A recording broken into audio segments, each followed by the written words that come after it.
রাজধানীর সড়কে ট্রাফিক ব্যবস্থাপনায় যুক্ত হয়েছে নতুন প্রযুক্তি এআই মামলা ব্যবস্থা। ট্রাফিক আইন ভাঙলেই এখন ক্যামেরার মাধ্যমে স্বয়ংক্রিয়ভাবে শনাক্ত হচ্ছে যানবাহন আর পরে পাঠানো হচ্ছে মামলা বা জরিমানার নোটিশ। তবে প্রশ্ন উঠেছে, এই নতুন ব্যবস্থা কতটুকু কার্যকর? আইন মানতে বাধ্য হচ্ছেন চালকরা, নাকি এখনো চলছে আগের মতোই বিশৃঙ্খলা? রাজধানীর গুরুত্বপূর্ণ বিভিন্ন সড়কে বসানো হয়েছে আধুনিক এআই ক্যামেরা। এসব ক্যামেরা গাড়ির নম্বর প্লেট শনাক্ত করে ট্রাফিক আইন ভঙ্গের তথ্য সংগ্রহ করছে। সিগন্যাল অমান্য, উল্টো পথে চলাচল, হেলমেট ছাড়া বাইক চালানো কিংবা নির্ধারিত লেন না মানলেই স্বয়ংক্রিয়ভাবে রেকর্ড হচ্ছে তথ্য।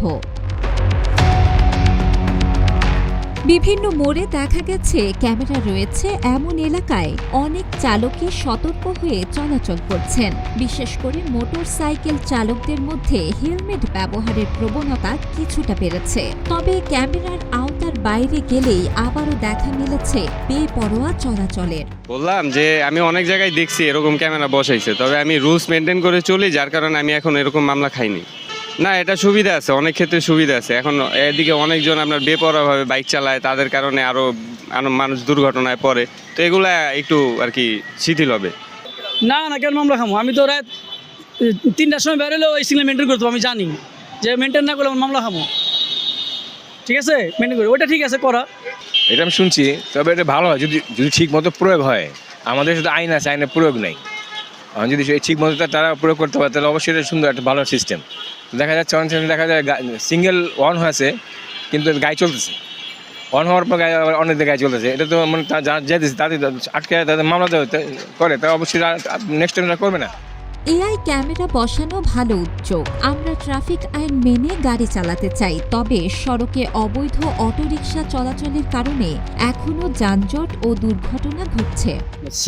সিগন্যালে যদি মনে করেন পুলিশ না থাকে, তা সিগন্যালগুলো যদি গাড়ির ড্রাইভাররা যদি নিয়ন্ত্রণ করে যদি গাড়ি চালায়, যেমন আমরা মনে করেন বেবি ট্যাক্সির আমলে তখন পুলিশ ছিল না, তখন পুলিশ খুব কম ছিল। হয়তো গুলিস্তান গেলে কিছু পুলিশ পাওয়া যেত বা গাবতলি কিছু পুলিশ পাওয়া যেত, এছাড়া সব জায়গায় মনে করেন যে পুলিশ পাওয়া যেত না। যেমন বাংলা মোটর সিগন্যাল, যে সব সিগন্যাল আগে 3 সিগন্যালে গাড়ি চলতো।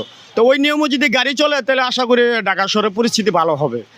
ঢাকা শহরে একমাত্র জাম আছে এখন ব্যাটারি চালিত গাড়ির কারণে, এছাড়া আর কোনো ঢাকা শহরে কোনো জাম নাই। একমাত্র জামের উদ্যোগে হলো খালি ব্যাটারি চালিত গাড়ি।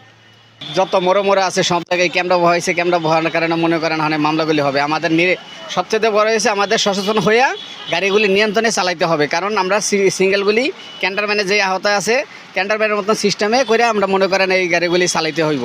শুধু মামলা দিলেই হবে না, পুরো ট্রাফিক ব্যবস্থাকে মনিটরিংয়ের আওতায় আনতে হবে, তাহলে সড়কে শৃঙ্খলা ফিরবে।